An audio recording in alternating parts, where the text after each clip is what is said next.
Ngayong inamin na ni Dominic Roque na dating na sila ni Sue Ramirez, maraming tao ang di naniniwala dahil binuki ni Ogie Diaz na matagal nang magkarelasyon si Sue at si Dominic. Kaya naman ang mga fans ni Bea Alonzo ay sinasabi nila na talagang user daw itong si Dominic dahil sa ginawa niya kay Bea Alonzo na parang ginapit niya lang ito. Matatandaan na binash si Bea Alonzo dahil daw sa spekulasyon na baka hindi nga daw boto ang pamilya ni Bea kay Dominic dahil nga sa mga naglalabasang issue na kesyo may karelasyon si Dominic na gay. Pero lumalabas din na hindi naman pala si Bea ang nakipaghiwalay kay Dominic, kundi si Dominic mismo ang nagsabi kay Bea na hindi na matutuloy ang kanilang kasal. At dito na napagtanto ng mga fans na totoo ang kanilang sinasabi na red flag nung una pa lang na nakilala ni Bea si Dominic at inamin nila na magkarelasyon sila. Dahil si Bea ay A-lister at napakasikat na aktres, syempre ang mga fans, una pa lang tingin nila kay Dominic nung umpisa ay baka may red flag na. Baka nga gamitin lang daw si Bea dahil sikat ito. At eto na nga ang napagtanto ng mga fans na tama ang kanilang hinala. Marami ding nalungkot na Bea Dom nang hindi matuloy ang kasal ni Dominic at Bea. Pero ayon sa mga fans ay kung ano ang napagdesisyonan ng dalawa ay irerespeto nila ito. Pero ano nga ba ang katotohanan? Ginamit nga ba ni Dominic si Bea? Ating alamin.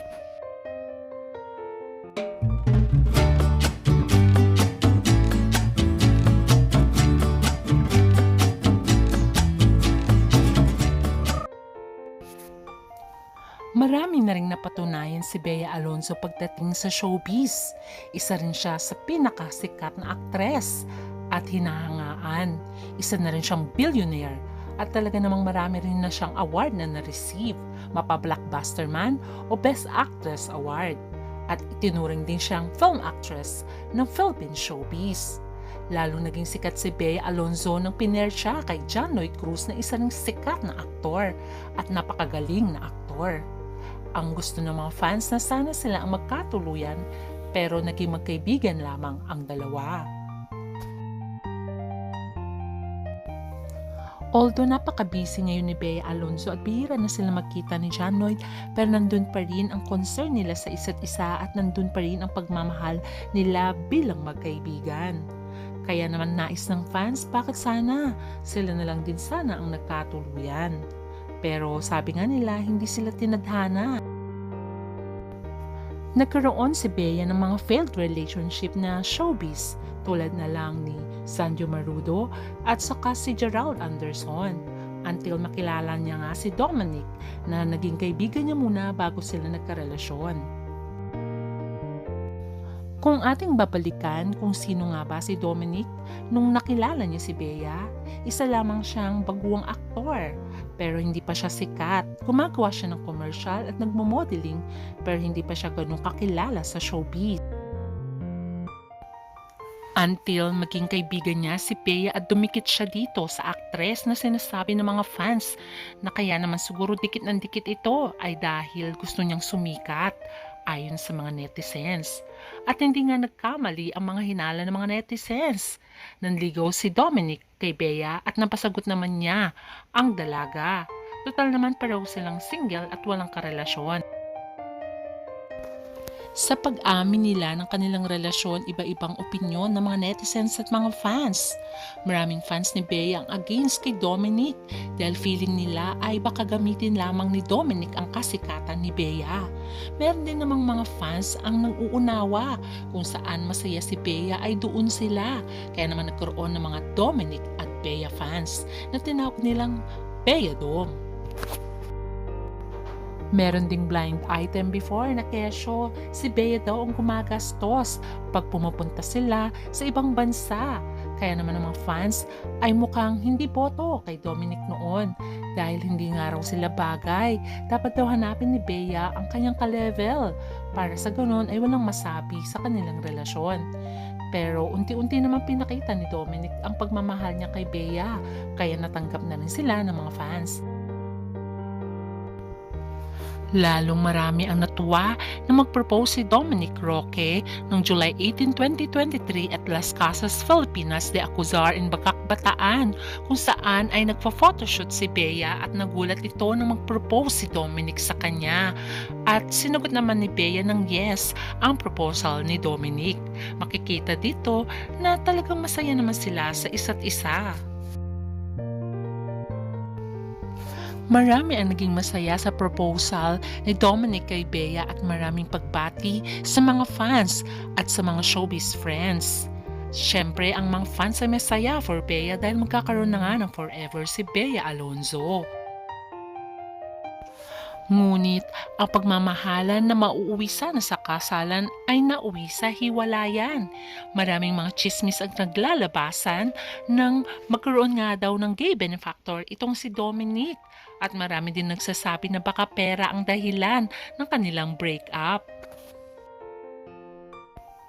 Marami ang nagulat sa biglang separation ni Bea at Dominic at maraming mga chismis na naglalabasan na kesyo marami daw dahilan kung bakit nakipaghiwalay na mismo si Bea kay Dominic.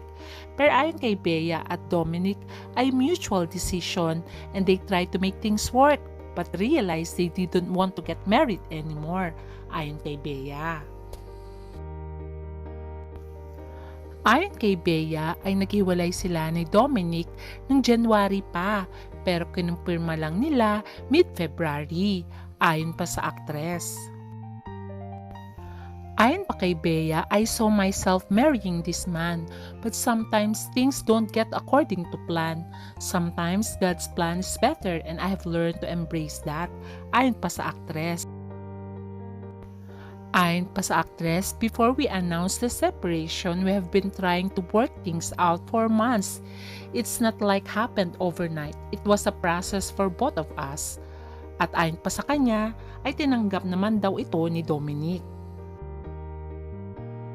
Sa umpisa ay pinagtakpan pa nga ni Bea si Dominic na kesyo mutual ang kanilang paghiwalay na ayaw na nilang magpakasal. Pero lately lang ay inamin din ni Bea ang totoo na hindi daw siya ang nag-initiate na mag-break sila ni Roque. At inamin din ni Bea na si Dominic ang nakipag-break sa kanya. Sa umpisa ay marami ang nagalit kay Bea. Nagkesyo choosy naman daw tong si Bea at lagi na lang failed ang relationship.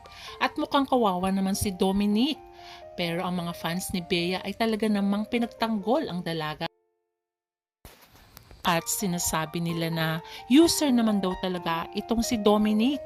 At talagang darating ang araw na lalabas din ang katotohanan na talaga namang hindi niya minahal ng todo si Bea. At eto na nga, nalilink nga si Dominic kay Shu Ramirez. At dito na talaga binatikos ng mga fans ni Bea si Dominic dahil lumabas din daw ang katotohanan. Nagtrending ang pangalan ni Dominic Roque at Shu Ramirez dahil sa kanilang ginawa nung nagbakasyon sila sa isang beach resort. Nakitaan silang mag-holding hands at hindi lamang yun na naghahalikan. At dahil dito, tumunog ang ugong-ugong na may relasyon ng dalawa pero dininay nila na magkaibigan lamang sila.